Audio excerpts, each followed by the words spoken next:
How's it going, you megalomaniacs? I'm the real Manos, and this is another episode of Weekly Comics Pull. There, I finally got the name right after 3 weeks. How you doing today? I'm fine. Alright. This week I picked up some comics from Marvel and IDW. So let's do a quick scan here. I got, I got Avengers Empyre Aftermath. I got Fantastic Four Empyre Fallout. I have Captain Marvel number 21. Amazing Spider-Man 48. Miss Marvel number 14. And Teenage Mutant Ninja Turtles 109. So, before we get started, I just want to mention that my videos are brought to you by my comic company, Manos Publishing. You can get Red Knight. Number 4 is available right now. You can buy it right now in print and digital at manospublishing.com, as well as the novel I wrote, Davida. You like vampires? You like mafia? This is a good book for you. It's also available on Kindle if you're a digital reader. Check out the links below. So, hey, let's talk about these comic books I've heard so much about. Now, I'm going to start with the book I was most excited about this week, was Miss Marvel number 14. Now, because of coronavirus, this book has been off the shelves for quite a few months, since February, I think. And we were left with a cliffhanger. Kamala was knocked unconscious and put into a coma during a battle, and this battle prompted the government to very quickly put together a law preventing teenagers from being superheroes, and they called it Kamala's Law. And don't let anybody tell you that the government moves slowly. They got this all together very quickly with their own branch of this force that takes out teenage superheroes. The government moves slowly when to help people, but to oppress people, it moves very quickly. Okay, this is from Saladin Ahmed and Mink Yu Jung doing the art, and Kamala is unconscious, and we go through her unconscious or subconscious, I should say, mind, as she confronts herself in many different forms. Kamala's, as a publishing character, I think just been around for 6 years, but she's already developed different looks here. Let's see. We get to visit her family in the waiting room. They're all horrified and depressed. Her brother is even blaming the champions for what happened. She envisions them all being killed off by her own powers. Zoe and Nakia show up at her bedside, and they're crying and they're upset. And I think she hears that, so she envisions them being attacked. Her boyfriend shows up. And Miles Morales shows up. Yay! Probably her best friend out of the champions, I'd say. There's Nova, but he doesn't get to see her as much. Miles lives just a few blocks away, frankly, comparatively so. And he is kind of able to bring her back, actually. It's that hero's responsibility. No, look, I know things are looking bad. I know it's easy to just be in a coma and not get out of bed. But it's time to act. And, of course, Kamala feels responsible for Kamala's Law. So, here we go. She's ready to act. Great issue. I was very excited about seeing this, and it did not disappoint. I am so sorry that this outlaw thing got sidestepped because of the coronavirus. I mean, granted, other things are worse, so it's a minor problem. But now we can get back into it. There's a new Champions book that's going to be coming out. Spider-Man, Miles Morales Spider-Man is dealing with it as well, and we're seeing it here. Can't wait to see more of this. This was a cool premise for a event book or a crossover, so I'm excited to get back into this story. 5 out of 5 ramp chips. Okay, now we get over to Spider-Man, and this is issue 48. This is from Nick Spencer, and I'm a little confused by the art because Mark Bagley is credited on the cover.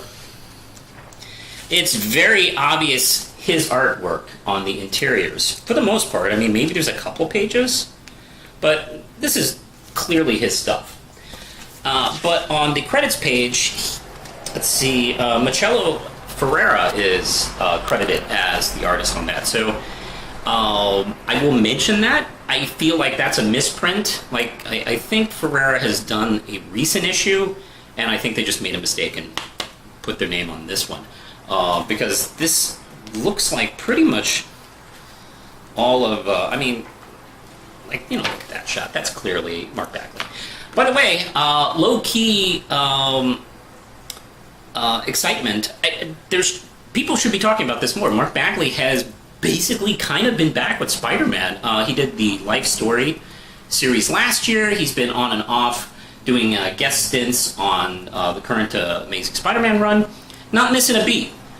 His stuff is still gorgeous and fun, and with, I don't know, I feel like with the coloring process that's been, I don't know who's been coloring him lately, but his stuff is just looking really solid. I'm really loving it. So it's really great to have him back.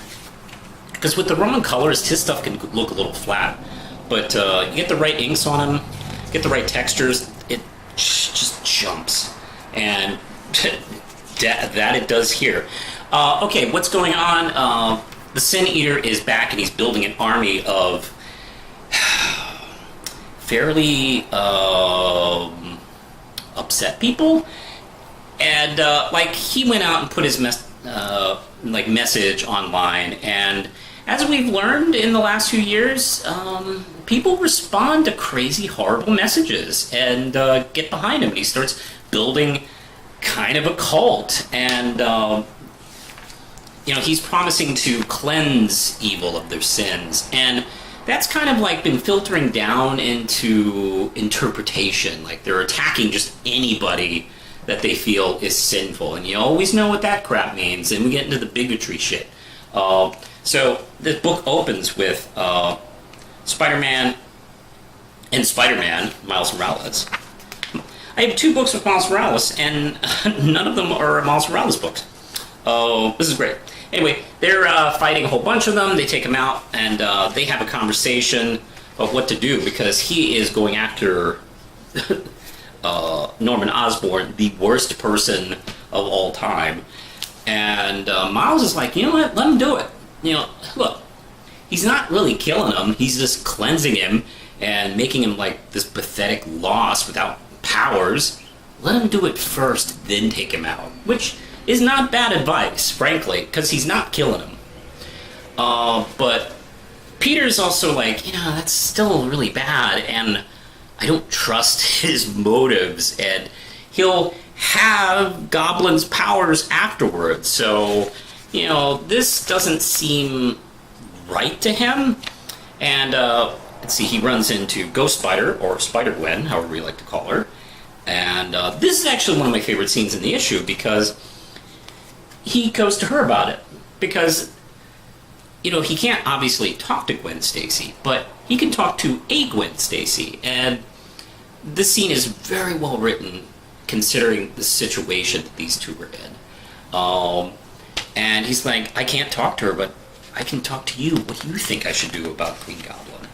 And she kind of does turn it back onto him, like, you know, of trusting his, you know, I would want you, you know, to trust yourself in your decision. Essentially, not, avenge me! How hilarious would that be? Like, nah, look, man, anybody kills me, you go get them. No, that would have been not Gwen. But let's see. He even runs into Julia Carpenter, who I have forgotten became Madam Web. That's actually a nice adjustment for that character, because look, there's too many Spider-Women. There's Jessica Drew, there's Gwen Stacy, there's Spider-Girl, there's Silk. Look, somebody had to take the loss and jump off. And Julia Carpenter, I think, was probably the right choice. And she's become Madam Web, which actually is a really good position for her. And she comes to Peter Parker, advise him, and he decides, you know what, I'm going to go for it. Like I used to say in my Amazing Spider Friends cartoon. And his spider friends are like, we got to stop him. Like, it's not the route we were hoping he'd take. So, oh boy, things are going to go nutty crazy next issue. I'm going to give that 5 out of 5 RAM chips. And if you excuse me, I am doing this in the middle of the afternoon in Norfolk, so there's going to be some traffic noise. I live near a hospital, and that's basically the average noise I hear every 20 minutes is the ambulance siren. All right, hey, Captain Marvel number 21 by Kelly Thompson and Corey Smith. Corey Smith? Yeah. This has been a really fun, I gotta say, arc. It's been a spin-off of the Empyre thing. It actually could have worked without it. I think from the way it's written, it does feel like it would have been a story that Kelly Thompson was going to do anyway, but it tied in really nicely. So essentially, Laura L. is a long-lost sister of Carol. She has been out there in space and not knowing where her mother was and if Carol even existed. And they have run into each other, and she's brought her on Earth, cut to an attack by the Kotati, and Carol brings in her team, and they all have accuser hammers. During the fight, the accuser hammers kind of like lose their energy for them, and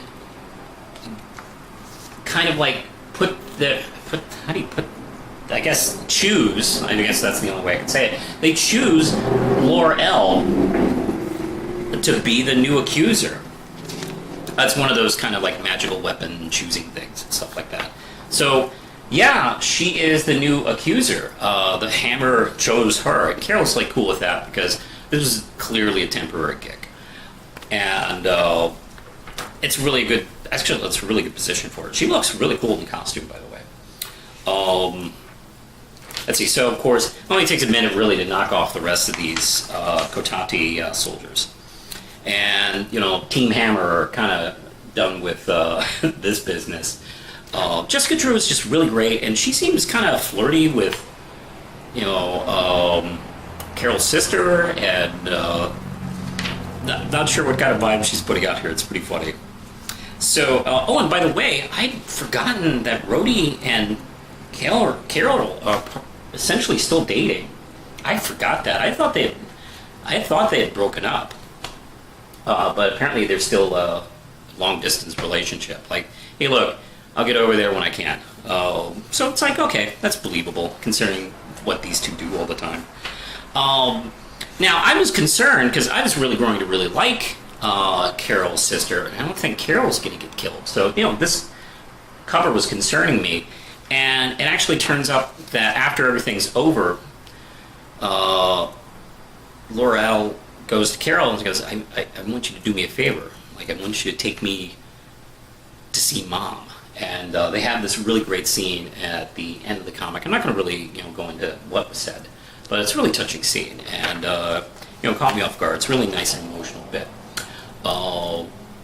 I love this new character. I'm glad she's sticking around. I wasn't sure if she was going to stick around through this arc, and apparently she is. And Thompson has a nice kind of like destiny for her. I don't know if destiny is right, but a role for her in the upcoming books. And she's the new accuser, so that's really cool. And she has a responsibility for it because she says in here that she's been accused and she knows how it feels. So she's going to remember that in her role. So that's really cool. This is 5 out of 5 RAM chips. Really dug this. If you're curious about Captain Marvel, the current Captain Marvel book is where to go. This is really good stuff. I'm going to review these two kind of together. Fallout and Aftermath. First off, Fallout's really good. It's from Dan Slott. Let's see, the two writers of the Empyre event have split off for their last issues, for their epilogue issues. Dan Slott and Sean, Isaki? And it's basically a we're done party. Everybody's kind of regrouping. Everything is like kind of like finishing off the last little bits of responsibility. They have to figure out what to do with the Kotati Prince, and they actually give him a nice send-off. Like, they kind of do the Star Trek Khan send-off. Like, look, you're a big pain in the ass. Here's a planet. Go make good. And Thor actually revives the planet like it's a desolate wasteland when he gets there, and he's like, oh, well, screw you, thanks a lot. And Thor turns it into like this forced green paradise for him to restart everything. So that's really nice. It's not malicious, they don't really take him out too bad. By the way, during this whole thing, the Unseen, who has replaced the Watcher, has been observing the whole thing like a creeper. We get to see like Carol and Reed perform like this minor ceremony for the dead. We get to see some more Peter Parker and Human Torch like hanging out. And then one of my favorite bits is actually my favorite bit in this is the kids that the Fantastic Four rescued. The Skrull and the Kree kid, who were basically like, it was disgusting. Like, they were forced to fight each other over and over again for combat, for entertainment. They were raised that way, to hate each other, kill each other over and over again. And Ben got them out of that. And they're able to adopt them in this issue. It's actually really beautiful. And they get the blessing of Hulkling, by the way, because the Profiteer who owned them say, like, look, I made a deal with the Krull and Skree empires, and they said it was okay. And he's like, hey, those empires don't exist anymore, so, screw your deal. And she takes off. It's really lovely, because this is actually kind of an important, historic moment where Alicia and Ben adopt kids, and now they've actually grown the family. I'm very curious to see where these kids go with the family. I'm not currently reading Dan Slott's Fantastic Four. I was really digging it when I was, so it's really nice to see what plans he's got for this book. So this is really cool. 5 out of 5 random chips. I said I was going to do these short, but I guess not. Aftermath is another big party. Actually, it starts out first where the original Empress, who is Hulkling's grandmother, we get to see her and Hulkling's natural mother observe the destruction of the homeworld via Galactus. And she confesses to her, like, look, I had a son with Marvel. And she's like, oh, you did? Oh, hey, all right, I'm out. And she leaves her to die. By the way, she's telling this to Hulkling, who's not, in love with this story. So, she was manipulating him and hoping to rule through him, but since he defeated her, she actually, in a nice ironic twist, she really respects him for that. She respects strength and power, and hey, he overpowered her, so it's like, oh, okay, all right, I'm on Team Hulkling. So she's gonna, I guess, continue to try and bring him back over to the dark side. And he's like, you know what, screw you, you can rot in this jail cell. Then we cut to his wedding with Wiccan. Now, they had a quickie marriage in Vegas. I mean, come on, who wouldn't? But now they can have a big official one. And this is a lovely scene, actually. The rabbi conducting this is like, well, this is my first Jewish same-sex intergalactic wedding. That's a new one for me. By the way, I didn't know Wiccan was Jewish. His name being Wiccan implies that he's Wiccan, but I guess not. Actually, I know nothing about the character, so anything can happen. So, this is actually really nice, because the Skrull and the Kree guy are there, and they perform, their parts in the ceremony. It's really nice. And then one of my favorite kind of tropes in superhero comics is it's basically a big party, and everyone's kind of celebrating. Anybody who can be there is there. There's really not much X-Men representation here. Wolverine's there, but that's kind of it. We get to see Rocket Raccoon in that cool suit. Squirrel Girl is there. Spider-Man's there. Man, a lot of characters here. Of course, we get the Avengers Trinity here, Black Panther's here. Let's see. So yeah, it's really cool. I love also this conversation the Avengers Trinity, Captain America, Iron Man, and Thor have about like, hey man, I can't believe we really screwed up here. We like didn't want the young Avengers to be Avengers, and look what they've done. They've really achieved over the years. Excuse me. And Tony brings up, maybe we could have registered them, and then I was like, and Steve's like, let's not talk about that. That's what I love about Marvel continuity is scenes like this have emotional weight to them. Like if you change things every 5 years, who knows what it means. But when you don't, when you have little minor exchanges like that, that really does have like a sense of weight. I love it. Let's see, we have a lot more stuff here. Like the new Accuser shows up. I'm glad I read Captain Marvel before I read this one. I would have been confused. And then we get to, Brand, who was in charge of SWORD, was second in charge of Alpha Flight, and she's rather miffed at Carol because Carol didn't inform her and the rest of Alpha Flight of what was going on. She told all the superheroes, but not Alpha Flight. And Sue Richards does have like a defense for her. She's like, we don't know like if you guys would have just done the same stuff we did. But she was irritated, and she seems to be quitting and going off, and she's going to do her own thing. And then, yeah, we just get some really nice exchanges here of, how, the characters have, like, grown over the years. But we do, of course, have to end on some ominous note here. Like, Grandma is still the ticking time bomb in prison. Let's see. Hulkling tells Super Skrull his punishment because, for those of you who don't know, Super Skrull actually killed his mother, and through crazy politics and happenstance, he's become one of his right-hand men. So he tells him, "I'm not going to punish you by killing you or anything like that. What I'm going to do is forbid you to kill. It is your job to make sure people don't die." When it comes to our government and stuff like that. And Captain Glory actually tells him, like, I'm not going to take that punishment because you need me to be the guy for you. Then we flash to, I don't know how far in the future, where things have gone bad.